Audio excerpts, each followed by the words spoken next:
আচ্ছা, Node.js ডেভেলপারদের জন্য একটা কমন সিনারিও কি বলুন তো?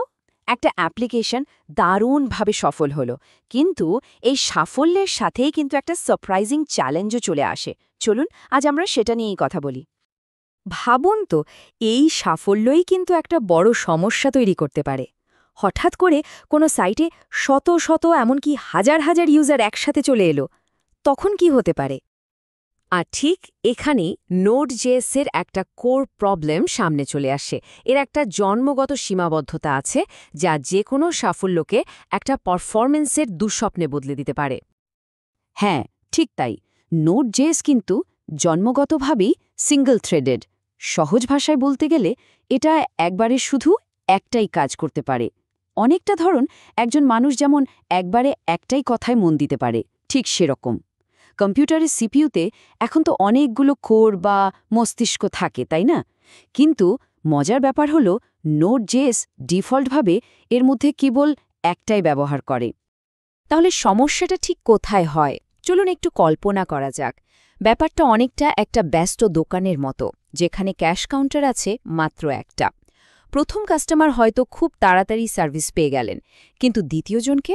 তাকে তো অপেক্ষা করতেই হবে, কারণ প্রথম জনের কাজ শেষ না হওয়া পর্যন্ত Node.js অন্য কোনো কাজ ধরতেই পারে না। এবার ভাবুন, তৃতীয়জন যখন আসবে, তখন তো লাইনটা আরও লম্বা হয়ে যাবে। এতে কি হয়? ইউজার এক্সপিরিয়েন্স খারাপ হতে থাকে, আর অতিরিক্ত চাপে সার্ভার ক্র্যাশ করারও ঝুঁকি তৈরি হয়। তবে চিন্তার কিছু নেই। এই ভয়াবহ পরিস্থিতি থেকে বাঁচার জন্য Node.js এর ভেতরেই কিন্তু একটা দারুণ শক্তিশালী সমাধান দেওয়া আছে, আর সেটার নাম হলো ক্লাস্টার মডিউল। তো এই ক্লাস্টার মডিউলটা কি করে? এটা আসলে অ্যাপ্লিকেশনটারই একাধিক কপি বা ওয়ার্কার তৈরি করতে দেয়। মানে সেই যে একটা ক্যাশ কাউন্টারের দোকান ছিল, ভাবুন তো, সেখানে এখন একসাথে অনেকগুলো কাউন্টার খুলে দেওয়া হলো। এর ফলে যেটা হয়, মাল্টিকোর সিপিইউর পুরো ক্ষমতাটা ঠিকঠাকভাবে ব্যবহার করা যায়। আচ্ছা, তাহলে এটা কাজ করে কিভাবে? কনসেপ্টটা কিন্তু একদম সহজ, কিন্তু খুবই পাওয়ারফুল। এটা মূলত দুটো রোলের ওপর ভিত্তি করে তৈরি। এখানে দুটো মেইন ক্যারেক্টার আছে।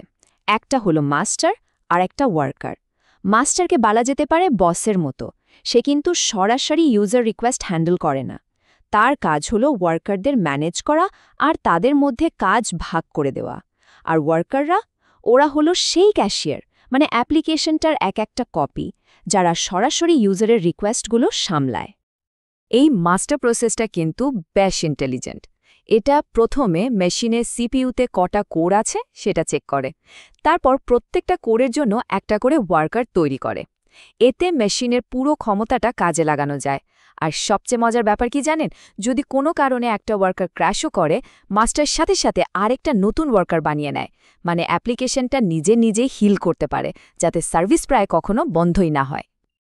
এখন যখন ইউজারদের কাছ থেকে একের পর এক রিকোয়েস্ট আসতে থাকে, তখন কি হয়? মাস্টার প্রসেসটা রাউন্ড রবিন নামে একটা পদ্ধতিতে খুব সুন্দর করে রিকোয়েস্টগুলো সব ওয়ার্কারের মধ্যে ভাগ করে দেয়।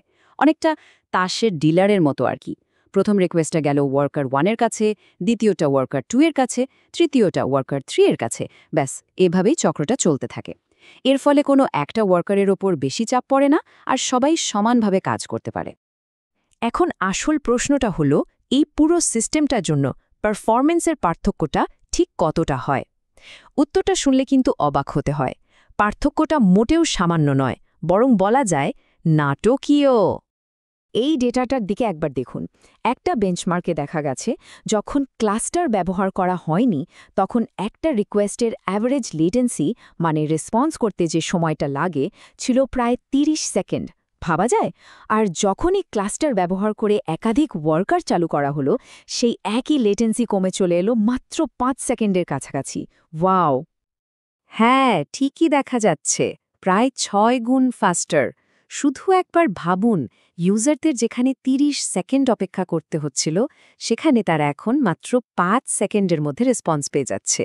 এই একটা মাত্র পরিবর্তনই কিন্তু যে কোনো অ্যাপ্লিকেশনের ইউজার এক্সপিরিয়েন্সকে সাধারণ থেকে অসাধারণ লেভেলে নিয়ে যেতে পারে। তাহলে এই পুরো ব্যাপারটার আসল গুরুত্বটা কোথায়? একজন ডেভেলপারের জন্য এটা জানা কেন এতটা জরুরি? এর মূল সুবিধাগুলো যদি এক কথায় বলি, তাহলে সেগুলো হলো, প্রথমত স্কেলেবিলিটি। মানে অ্যাপ্লিকেশন ক্র্যাশ না করে একসঙ্গে প্রচুর ইউজার সামলানো যায়। দ্বিতীয়ত পারফরম্যান্স, যা ইউজার এক্সপিরিয়েন্সকে নেক্সট লেভেলে নিয়ে যায়। তৃতীয়ত রেজিলিয়েন্স বা স্থিতিস্থাপকতা, কারণ একটা প্রসেস ফেল করলেও অ্যাপ্লিকেশন কিন্তু চলতে থাকে। আর সবশেষে এফিসিয়েন্সি, কারণ এতে হার্ডওয়্যারের পুরো ক্ষমতাটা কাজে লাগানো যায়। তাহলে শেষে একটাই প্রশ্ন থেকে যায়, যে কোনো অ্যাপ্লিকেশন কি ভবিষ্যতের সাফল্যের জন্য প্রস্তুত? হঠাৎ করে ইউজার ট্রাফিক বেড়ে গেলে সেই চাপ কি সামলাতে পারবে?